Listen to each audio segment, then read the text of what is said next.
It's about that time to get our reading on. And now, a geeked up dramatic reading.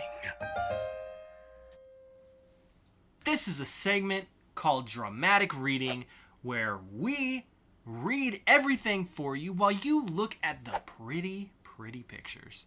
This week, we're going to be taking a little snippet of The Dying and the Dead, number 3 by Jonathan Hickman, and reading it for you to enjoy with your ear holes. So, let's get into it. Then the weapon was disassembled and scattered to the far corners of the earth, never to be reassembled again. Until now.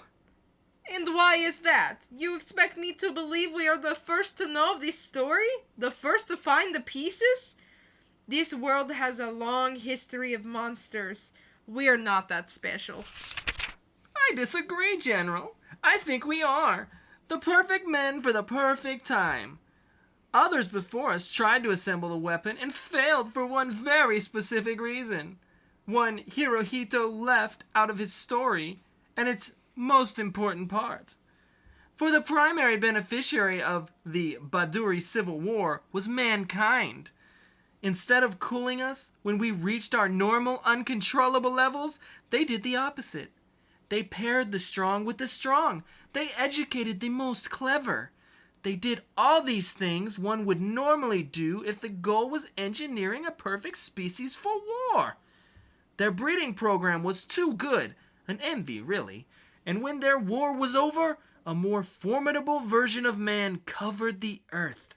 Our numbers became vast. We had become too knowledgeable. We declared this must never happen again.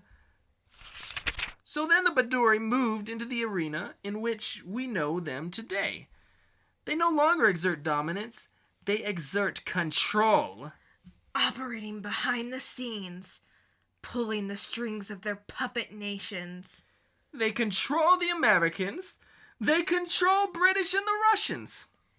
They control it all except our axis, around which the world will now spin. At point of spear, which we will bury deep in the Baduri hearts. Well, what are we waiting for then? Let's witness this Heck! What have you done? Ah!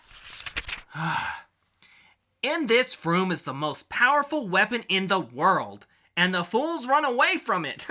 The idea that someone like him desired to rule the world? Such perversion. Shishinji? Yes, father. By now, my soldiers will have seized the castle and prepared the way for our departure. I go now to finish things with Mussolini. You collect the boxes and clean the room. No one must know what happened here. Well, that must sound ominous. How could it not? And scene. That is it. Our rendition of The Dying and the Dead, number 3 by Jonathan Hickman, where I played Hitler, a crying baby Hitler, and you played a... Russian Yes. and a Asian guy? A Russian and Asian guy. Well, let us know how our Hitler and Russian Asian guy were. Remember, it's not supposed to be serious. So let us know what you would like us to read next in the comments below when you like, comment, and subscribe, and we will get back to each and every one of you. But until then, stay geeked up and always hug a xenomorph. Always. Yeah, that's me, I'm Hope. My mom's name is Janet. Hooked up with Scott Lane with plans to save the planet. Villains can't stand it that they're getting tossed. From street thug to the boss, it's Ant-Man and Wasp. No matter what's the cost, we'll save the human race. I taught you to fight.